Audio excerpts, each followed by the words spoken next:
alcohol ink basics. Now we're going to play with directional flow, starting to shape our designs with Pinata white alcohol ink. It's a little tricky, but we can get through it.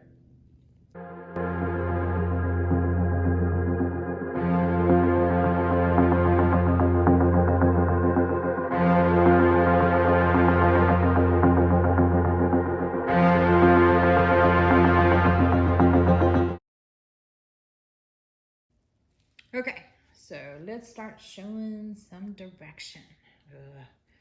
Super low on my blending solution. Okay, so first I'm going to make a puddle, and I'm going to use my solution here that is partially white and partially blending solution.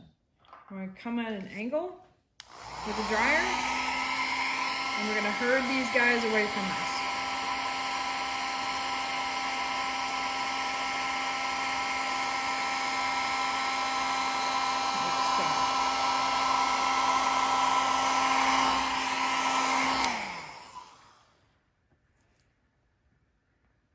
The blending solution here.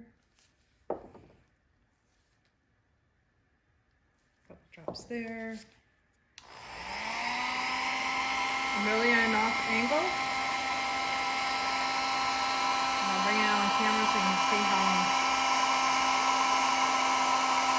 kind of herding it along. Come down fast, we'll get that little pew because it's too much pressure.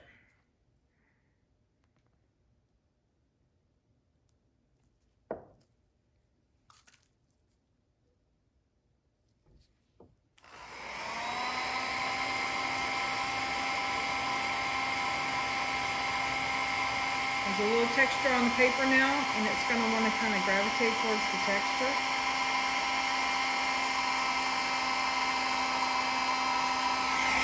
Then at the ending, you can bring it back.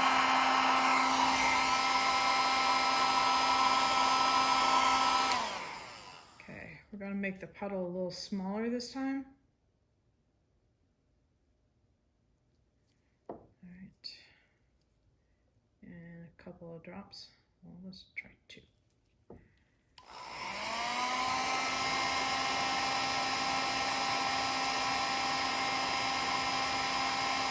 See how it follows that texture perfectly?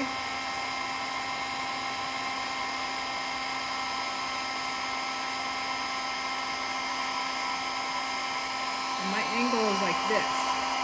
So it's forcing this way, but the texture is grabbing it and shooting it off that way. So another way to avoid that is simply go on top of the texture. Come on.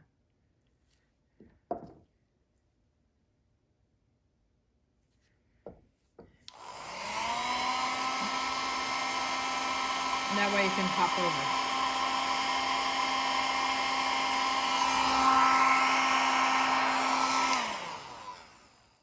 Let's see.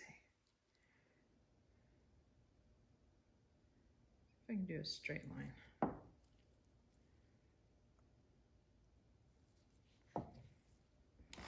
Whoop.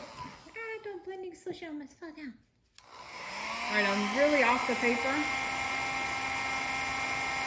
I'm about 4 or 5 inches away. And I'm just getting closer slowly but surely. So I am like literally that far away from where the paper is. In fact, you know what? I'm gonna drag it this way and try one again. Let's see.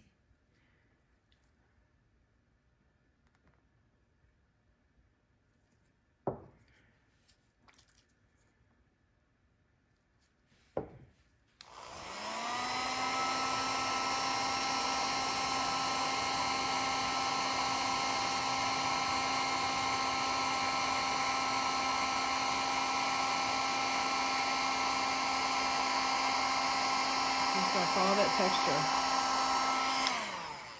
So for the most part, without any resistance, it doesn't have any problem.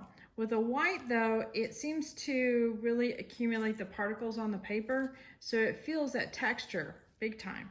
Whereas the clear, the much more liquid versions of alcohol ink don't grab the texture as much. They do follow it a bit. Let's see if I can show you. I'm gonna use straight alcohol so it doesn't change the white at all. I'm gonna do a couple drops here. And I believe this is bright enough that it'll actually show up on the black.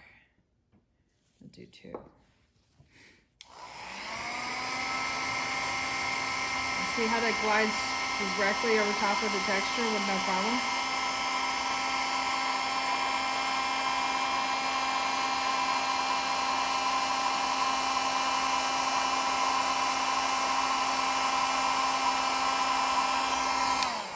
So what I'm getting at is expect your whites to gravitate towards textures and stuff like that of pre-existing lines and stuff.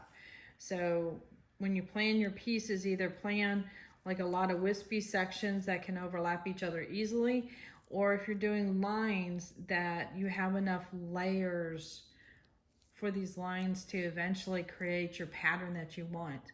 And one thing that's popular right now is doing alcohol ink flowers. And just remember, nature isn't exactly perfect. It's perfectly beautiful, but things aren't lined out petals wise, you know, where one is identical to the next one.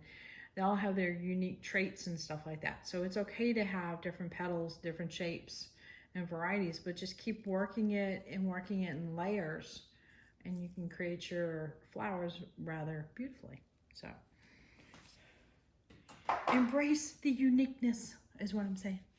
So, well, you saw that was just pretty much almost straight alcohol ink on top of that, and I used alcohol as my base, and it didn't change my white hardly at all underneath it.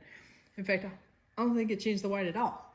So if you want to add a little bit of color to your white flowers and all that, that's how you do it with alcohol and alcohol inks.